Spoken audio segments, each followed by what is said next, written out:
what's happening with Iris Robinson has nothing to do with policing and justice in this country. Now, Sinn Féin, IRA, are blackmailing our politicians because they have threatened to pull down the Assembly and create an election. And this particular time, the DUP and perhaps other people know that an election wouldn't be good for their parties. But that is no reason whatsoever to hand over policing and justice. What is the big problem with this policing and justice that it can't be held back until the time is right? We're being asked to hand over policing and justice not just to a political party, but to terrorists. Have you forgotten what these people did for 35 years?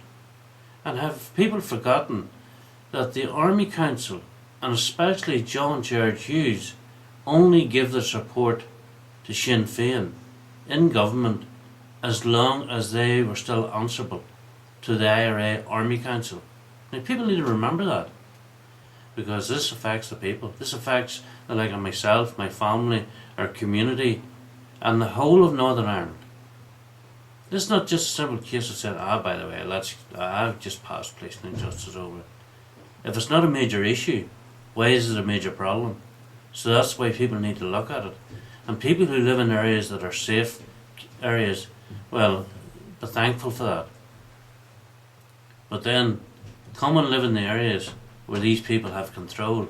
Come and live in the areas where these people are planting devices or attempting to murder people. Or come and talk to the men who have been in the security forces, who are now receiving death threats on sometimes a daily basis, never mind a weekly basis. And this is not scaremongering, this is fact.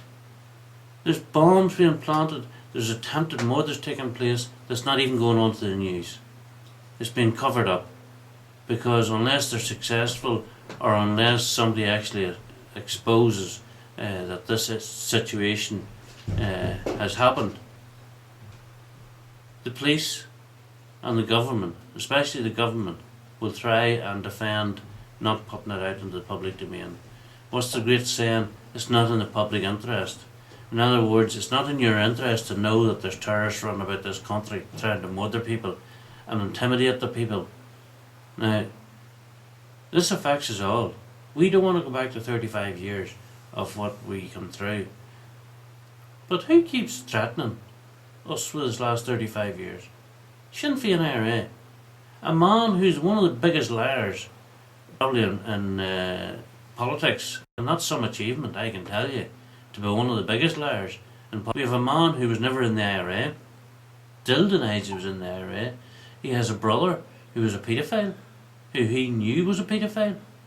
Other members of that same organisation have been charged and convicted of molesting children and raping children, some of them their own family members. Now, Jerry wouldn't know the truth if it jumped up and bit him.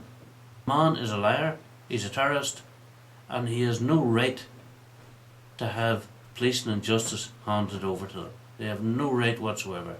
And people will say about, oh, well, they have a mandate. Well, Hitler had a mandate. Because that's what Martin McGuinness and Gerry Adams and these people are asking us to believe, that they weren't the bad boys that they're made out to be, that they're not involved with terrorism, that they don't support what these dissidents are doing. But funny enough, with all these things that has happened, there's very little information coming in from the Republican community. There's information coming from the nationalists, the ordinary nationalist community, which is good to see it happening. But I'd put this to you, and especially the area commander in Uri.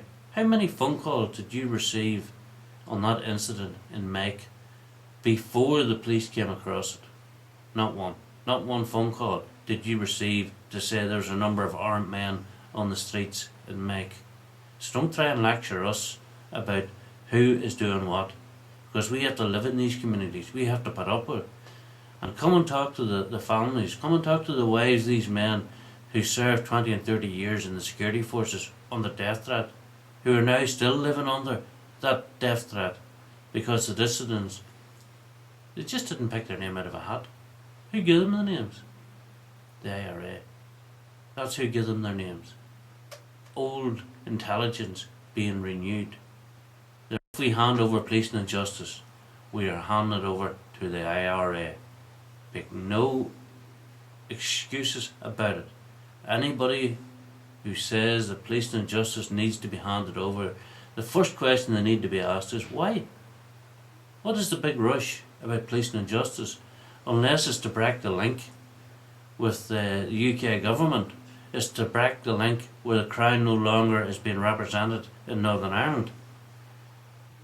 That the IRA can go back to their foot soldiers and say, there you are, we told you.